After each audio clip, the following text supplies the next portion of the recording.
results. Those in favor of the request, that's the prayer of the Minister of Finance for more time to do consultation with the leadership,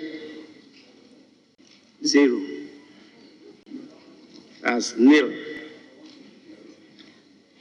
Those against the requests of the Minister for Finance for more time for consultation with the leadership, 137.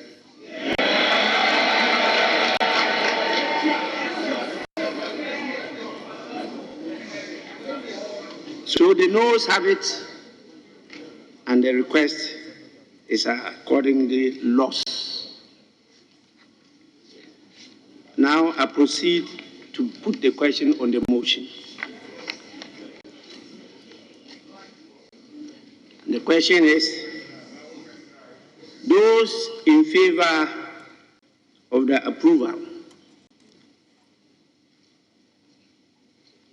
of motion number 11 on the order paper, who says, and I read, that this Honorable House approves the budget statement and economic policy of the government for the year ending 31st December 2022. Those in favor of the motion say aye.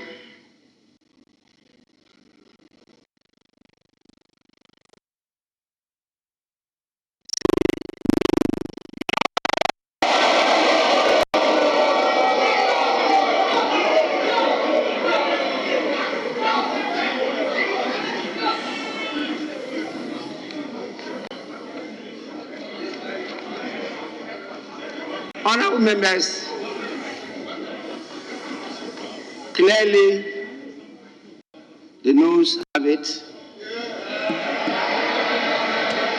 The motion is accordingly lost.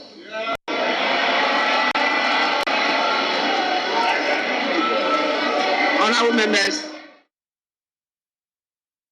Well, we thought we should bring it back. That was what ensued in Parliament last Friday when the minority rejected the 2022 budget, obviously without the presence of the majority who staged a walkout. Now, government is expected to make some amendments to the proposed tax on electronic transactions. JoyBusiness is learning that the decision was taken even before last Friday's rejection of the budget. We understand that it was one of the resolutions reached at last week's cabinet meeting, and sources say government is considering scrapping the levy on inward remittances. Let's bring in Chief Finance Officer at the Valley View University, Dr. Williams, for some analysis. So, welcome. We are getting indication that there may just be an amendment to the e-levy. The government is considering that move. Do you think it is a good one? Good afternoon to your viewers, and thank you very much, Daryl, for calling me. I think the decision by government to review the e-levy approach is in the right direction. As we see, government must find a way to be in line with what the other side of the house is saying. When it comes to the budget presentation and approval, cooperation and consultation are two important elements in getting the budget approved. If we looked at what really happened, we could see that the finance minister request came at a very late hour. But as a country, if we look at the demands made by the minority, to them, they are saying that it will lessen the burden. And if government is now reconsidering the option to vary its e-levy, it will be in the good direction. And it will mean that now we have the cooperation now as a country and also in the House of Parliament to get this approved.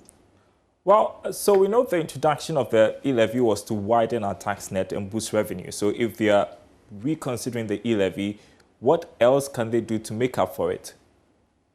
Okay, so if you really look at the computation done by the finance minister, the chunk of the money was going to come from the mobile money process, almost 8.7 billion cedis. I'm just giving this figure based on the 500 billion that was mentioned, that as at 2020, we got 500 billion. We are getting indication that in 2021, and we are around 900 billion. So what I think government can do is to look at the percentage, the charge. If government can reduce the charge, and then also find a way to set it on, have a base that it will be charged on. Possibly, I'm thinking that the percentage should be charged on the service fee and not on the amount to be transferred. So let's say if I'm transferring 1,000 cedis, I'm supposed to pay 1.75%. So already I'll be paying charges to the telcos of 1%. Can we take a base on the 1% of that charge to make it the fee? If we look at the movement, government was still raking close to 5 billion. And that will not deviate from too much from the 8.7 billion government is expecting to raise in 2022.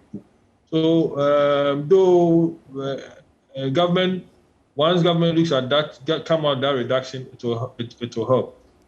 In the budget, there was also an important element that probably analysts, for me, I'm looking at. The minister brought an analysis of the tax contribution by regions. And it came to light that Ashanti region and other 3 regions are only contributing 3%. In fact, the Ashanti region is 1.3%.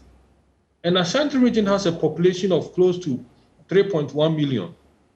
So if you look at Ashanti region, it's a region with a lot of informal sectors where government can use the enforcement process to make sure that a lot of taxes are paid by citizens in Ashanti region. If you look at it critically, the minister said 89% of the taxes paid are coming from Greater Accra region. And Greater Accra region is where we have a lot of formal sectors, formal workers. But the informal sector that we are saying that we want to bring them in, majority of them are in Ashanti region. And that is where we are not getting the taxes from. So I'm expecting that in the review of the budget, for it to be presented, the minister should come out with the enforcement strategy in the regional basis.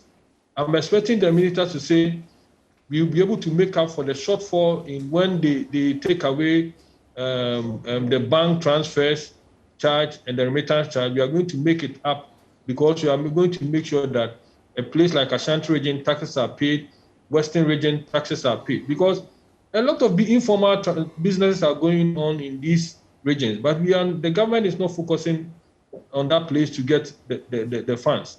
Accra, Greater Accra region cannot only be contributing 89%.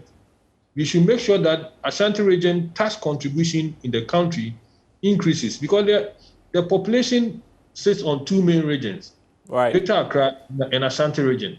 So if Greater Accra is contributing 89, what is Ashanti region bringing? And for enforcement purposes, the minister must say that though we are going to reduce, maybe stop bank transfers, reduce the e-levy charges from 1.75 to say 0.5%, but we are going to make sure that the original impact is seen in the tax collection.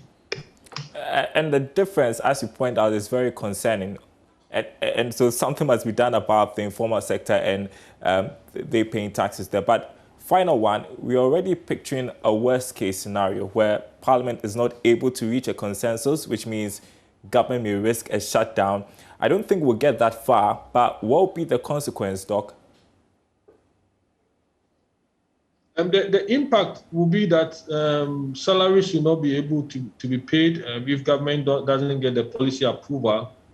It is going to affect our interest payment because we need authorization to make those interest payments to our people who have borrowed from, and we know that, which is a critical factor. In fact, the signals from the international market, the increase in the use of Ghana's bond is also attributed to this factor that they are not sure if government will be able to generate the revenue or have the approval from Parliament to be able to make interest payment due in January.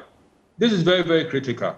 And that is why we have seen a pressure on the currency now, because a lot of foreigners who have their investment in Ghana, they are cashing out.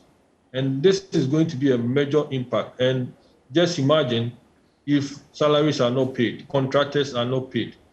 I mean, there might be a big problem in the country, and we need the two parties, the major parties in Ghana, to find consultation and collaboration to get this passed. I'm sure the government in power should not be rigid and insist that we will get our way through. Unfortunately, the numbers are not as in the past.